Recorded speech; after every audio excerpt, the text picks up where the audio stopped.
Hello everyone, welcome back to my YouTube channel. ಎಲ್ಲರೂ ಹೇಗಿದ್ದೀರಾ? ಚೆನ್ನಾಗಿದ್ದೀರಾ ಅನ್ಕೋತೀನಿ. ನಾನು ಚೆನ್ನಾಗಿದ್ದೀನಿ. ನಾನು ಇವತ್ತು ನಿಮಗೆ ಏನು ರೆಸಿಪಿ ಹೇಳ್ಕೊಡ್ತಿದ್ದೀನಿ ಅಂದರೆ ಶಾವಿಗೆ ಪಾಯಸ. ಎಲ್ರಿಗೂ ಗೊತ್ತಿರೋದೇ, ಬಟ್ ಯಾರು ಹೊಸ್ದಾಗಿ ಕಲಿತಿದ್ದಾರೆ ಅವರಿಗೆ ನಾನು ಸಿಂಪಲ್ಲಾಗಿ ಹೇಳ್ಕೊಡ್ತೀನಿ, ಈಸಿಯಾಗಿ ಮಾಡೋವಂಥದ್ದು ಹೇಗೆ ಅಂತ.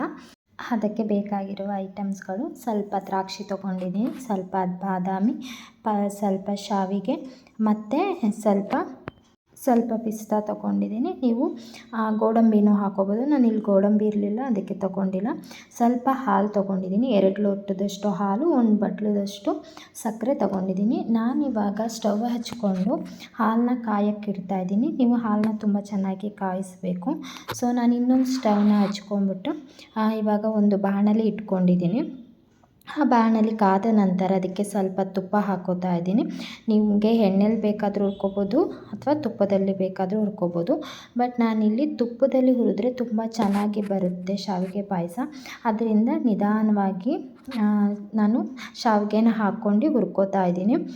ಶಾವಿಗೆನ ನೀವು ಒಂದು 5 ಮಿನಿಟ್ಸ್ ಹುರಿರಿ. ಲೋ ಫ್ಲೇಮಲ್ಲಿ ಹುರಿರಿ, ಹೈ ಫ್ಲೇಮ್ ಬೇಡ, ಸಿಗೋಗ್ಬಿಡುತ್ತೆ.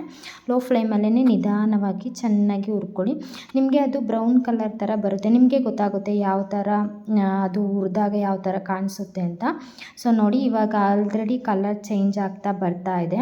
ಈ ಥರ ಕಲರ್ ಚೇಂಜ್ ಆಗ್ತಾ ಇರುತ್ತೆ.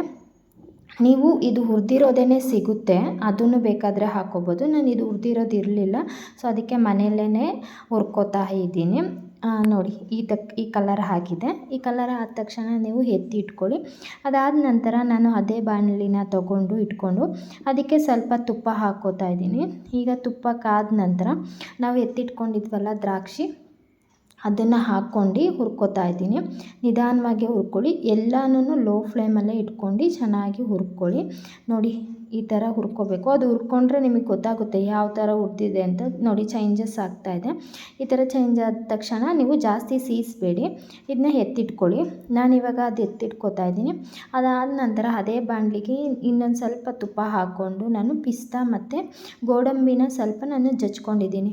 ಯಾಕಂದರೆ ಉಂಡೆನ ಹಾಕೋಕ್ಕಾಗಲ್ಲ, ಅದು ತಿನ್ನೋಕ್ಕೂ ಚೆನ್ನಾಗಿರಲ್ಲ. ಅದಕ್ಕೆ ನಾನು ಸ್ವಲ್ಪ ಜಜ್ಕೊಂಡು ಅದನ್ನ ಹುರ್ಕೋತೀನಿ.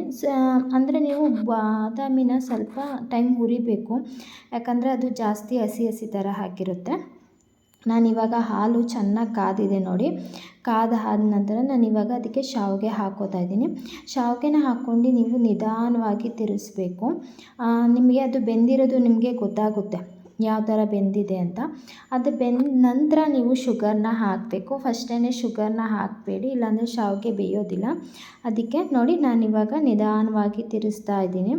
ಇದು ಒಂದು 10-20 ಮಿನಿಟ್ಸ್ ಹೀಗೆ ಚೆನ್ನಾಗಿ ನಿಧಾನವಾಗಿ ತಿರುಗಿಸಿ. ನಿಮಗೆ ಗೊತ್ತಾಗುತ್ತೆ, ಅದು ಗಟ್ಟಿ ಆಗ್ತಾ ಬರ್ತಾ ಇರುತ್ತೆ. ಒಂದು ಸ್ವಲ್ಪನೇ ತಿರುಗ್ತಾ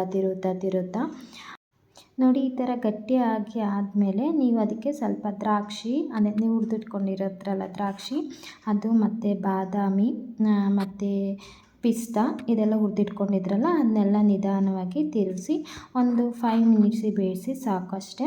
ಅದು ಬೇಯಿಸಿದ ನಂತರ ಸ್ಟವ್ನ ಆಫ್ ಮಾಡಿ ಈ ಥರ ಮುಚ್ಚಿಡಿ. ಇದೊಂದು 10 ಮಿನಿಟ್ಸ್ ಮುಚ್ಚಿಟ್ಟಾದಮೇಲೆ ನೋಡಿ ತೆಗೀರಿ. ಈ ಥರ ಇರುತ್ತೆ.